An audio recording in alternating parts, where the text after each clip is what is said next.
Middle class budget ಇಂದಿನ ಕೇಂದ್ರದ ಬಜೆಟ್ನ ಹೈಲೈಟ್ಸ್ನ ಕುರಿತಾಗಿ ಆರ್ಥಿಕ ತಜ್ಞ ವಿಜಯ ರಾಜೇಶ್ ಅವರು ನಮ್ಮ ಜೊತೆ ಮಾತನಾಡ್ತಾ ಇದ್ರು.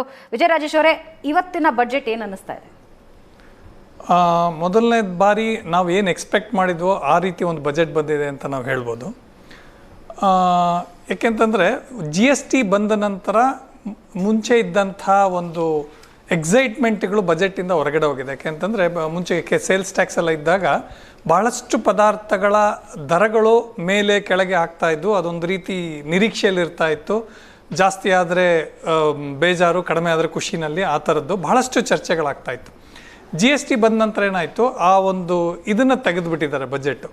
So it is actually pure budget ಅಂತ ಈಗ ಹೇಳ್ಬೋದು. ಏನಂತಂದರೆ ಒಂದು ದೇಶದ ಎಕಾನಮಿ ಹೇಗೆ ಮ್ಯಾನೇಜ್ ಮಾಡ್ತಾ ಇದ್ದಾರೆ, ಅವರ ದೂರದೃಷ್ಟಿಯನ್ನು ಅಲ್ಪಕಾಲಿಕ ಮತ್ತು ದೂರದ್ದು ಯಾವ ರೀತಿ ಮ್ಯಾನೇಜ್ ಮಾಡ್ತಾ ಇದ್ದಾರೆ ಅನ್ನೋದನ್ನು ನಾವು ಕ್ಲಿಯರ್ ಆಗಿ ಈಗ ಅರ್ಥ ಮಾಡ್ಕೋಬೇಕಾಗತ್ತೆ, ಅರ್ಥ ಮಾಡ್ಕೋಬೋದು ಕೂಡ. ಮೊದಲನೇದಾಗಿ, ಜಾಗತಿಕ ಮಟ್ಟದಲ್ಲಿ ಯಾವುದೇ ದೇಶದ ಆರ್ಥಿಕತೆ ಸರಿಯಾಗಿಲ್ಲ, ಎಲ್ಲವೂ ತೊಂದರೆನಲ್ಲಿದೆ. ಹಾಗಿರುವಾಗ ನಮ್ಮ ದೇಶದ ಆರ್ಥಿಕತೆ ಮೇಲೂ ಪರಿಣಾಮ ಇದೆ. ಇಲ್ಲೂ ಕೂಡ ಕೆಲವು ಉದ್ಯೋಗಗಳ ಕೊರತೆ ಮತ್ತು ಆರ್ಥಿಕತೆಯ ಸ್ಲೋ ಆಗಿದೆ, ಎಕಾನಮಿ ಸ್ಲೋ ಡೌನ್ ಆಗಿದೆ. ಈ ಸಮಸ್ಯೆಗಳ ನಡುವೆ ನಮಗಿದ್ದಂತಹ ನಿರೀಕ್ಷೆಗಳೇನಪ್ಪ ಅಂತಂದರೆ, ಮೊದಲನೇದಾಗಿ ಎಷ್ಟು ಕ್ಯಾಪಿಟಲ್ ಎಕ್ಸ್ಪೆಂಡಿಚರ್ ಮಾಡ್ತಾರೆ, ಅಂದರೆ ಇನ್ಫ್ರಾಸ್ಟ್ರಕ್ಚರ್ಗೆ ಎಷ್ಟು ಹಣ ಅವರು ಇಡ್ತಾರೆ ಅಥವಾ ಖರ್ಚು ಮಾಡ್ತಾರೆ. ಯಾಕೆ ಅಂತಂದರೆ ಎಷ್ಟು ಇನ್ಫ್ರಾಸ್ಟ್ರಕ್ಚರ್ ಸ್ಪೆಂಡ್ ಮಾಡ್ತಾರೋ ಅಷ್ಟು ಉದ್ಯೋಗ ಸೃಷ್ಟಿಯಾಗುತ್ತೆ, ಅಷ್ಟು ಹಣದ ಹರಿವಾಗುತ್ತೆ. ಹಣದ ಲಭ್ಯತೆ ಜಾಸ್ತಿ ಆಗ್ತಾ ಇದ್ದಂಗೆ ಜನಗಳ ಹತ್ರ ಮತ್ತು ಆರ್ಥಿಕತೆ ಉತ್ತೇಜನಗೊಳ್ಳುತ್ತೆ, ಒಂದನೇದು.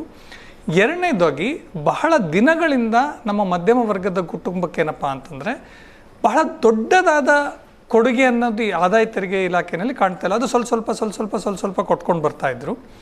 ಈ ಬಾರಿ ಏನಪ್ಪ ಅಂತಂದರೆ ನಾವು ಒಂದು 10 ಲಕ್ಷದವರೆಗೂ ಆದಾಯಕ್ಕೆ ತೆರಿಗೆ ಇರಲ್ಲ ಅಂತ ನಾವು ನಿರೀಕ್ಷೆ ಮಾಡಿದ್ವಿ. ಅದನ್ನು ಯಾತಕ್ಕೆ ಮಾಡಿದ್ವಿ ಅಂತಂದರೆ, ಈಗ ಒಂದು ಕಳೆದ 2-3 ವರ್ಷಗಳಿಂದ ಡೈರೆಕ್ಟ್ ಟ್ಯಾಕ್ಸ್ ಕೋಡ್, ಅಂದರೆ ಈಗಿರುವಂಥ ಆದಾಯ ತೆರಿಗೆ ಇಲಾಖೆ ಕಾನೂನನ್ನ ತೆಗೆದು ಹೊಸ ಕೋಡ್ನ ತರ್ತೀವಿ ಅಂತ ಹೇಳ್ತಾ ಇದ್ರು. ಅದ್ರ ಬಗ್ಗೆ ಚರ್ಚೆ ಇತ್ತು. ಹೆಚ್ಚು ಕಡಿಮೆ ಮುಂದಿನ ವರ್ಷದಿಂದ ಜಾರಿ ತರ್ತೀವಿ ಅಂತ ಕೂಡ ಅವ್ರು ಹೇಳಿದರು. ಹಾಗಾಗಿ ಹೊಸ ತೆರಿಗೆ ಪದ್ಧತಿನಲ್ಲಿ ಏನಪ್ಪ ಅಂತಂದರೆ ಬೇಸಿಕ್ ಲಿಮಿಟೇ 10 ಲಕ್ಷ ಇತ್ತು, ಅದು ಎಕ್ಸಂಪ್ಷನ್ ಇತ್ತು. ಹಾಗಾಗಿ ನಾವು ಆ ನಿರೀಕ್ಷೆಯಲ್ಲಿದ್ವಿ. ಆದರೆ ನಮ್ಮ ನಿರೀಕ್ಷೆಯನ್ನು ಸುಳ್ಳು ಮಾಡಿ ಇನ್ನೂ ಸಂತೋಷವಾಗುವಂತೆ 12 ಲಕ್ಷ ಆದಾಯ ಇರುವವರೆಗೆ ತೆರಿಗೆ ಇಲ್ಲ ಅಂತ ಮಾಡಿದ್ದಾರೆ. ಸೊ ಇದರಿಂದ ಇವಾಗ ಸ್ಪೆಂಡ್ ಮಾಡೋರ ಸಂಖ್ಯೆ ಜಾಸ್ತಿ ಆಗಬೇಕು ಅಂತ ಪ್ರಶಾಂತ್ ಬ್ರೇಕ್ಗೆ ಮುಂಚೆ ನಾನು ಪ್ರಶಾಂತ್ ಮಾತನಾಡ್ತಾ ಇದ್ವಿ. ಇದರಿಂದ ಏನು ಸರ್ಕಾರ ನಿರೀಕ್ಷೆ ಮಾಡ್ತಾ ಇದೆಯೋ ಅದು ಯಾವ ಮಟ್ಟಕ್ಕೆ ಹೆಲ್ಪ್ ಮಾಡುತ್ತೆ ಸ್ಪೆಂಡ್ ಮಾಡೋದ್ರಲ್ಲಿ? ಮೊದಲನೇದಾಗಿ, ಜನಗಳ ಮೇಲೆ ತೆರಿಗೆ ಭಾರನ ಕಡಿಮೆ ಮಾಡೋದು ಅಂತಂದರೆ, ನೋಡಿ, 12 ಲಕ್ಷ ಆದಾಯ ಇರೋವಂಥವ್ರು 80,000 ರೂಪಾಯಿ ಟ್ಯಾಕ್ಸ್ ಕಟ್ತಾ ಇದ್ರು ಇದುವರೆಗೂ. ಈಗ 80,000 ರೂಪಾಯಿ ಅವ್ರ ಹತ್ರ ಉಳಿಯುತ್ತೆ ಅಂತಂದರೆ ಅವ್ರು ಖಂಡಿತವಾಗ್ಲೂ ಆ ಹಣನ ಖರ್ಚು ಮಾಡ್ತಾರೆ. ಹಾಗಾಗಿ ಅದು ಆರ್ಥಿಕತೆಗೆ ಉತ್ತೇಜನ ನೀಡುತ್ತೆ. ಇನ್ನೊಂದು, ಎಮೋಷನಲ್ಲಿ ಕೂಡ ಪ್ರತಿಯೊಬ್ಬರಿಗೆ ಏನಪ್ಪ ಅಂತಂದ್ರೆ ನಾನು ಟ್ಯಾಕ್ಸ್ ಕಟ್ಟಬೇಕಾಗಿಲ್ಲ ಅನ್ನೋದು ಒಂದು ರೀತಿಯ ಒಂದು ಗುಡ್ ಫೀಲಿಂಗ್. ಹಾಗಾಗಿ ಅದನ್ನ ಸರ್ಕಾರ ಕೊಟ್ಟಾಗ ಇನ್ನೂ ಅದ್ರ ಬಗ್ಗೆ ಇನ್ನೂ ಒಂದು ಅಭಿಮಾನ ಜಾಸ್ತಿ ಆಗ್ತಾ ಹೋಗುತ್ತೆ. ರೈಟ್.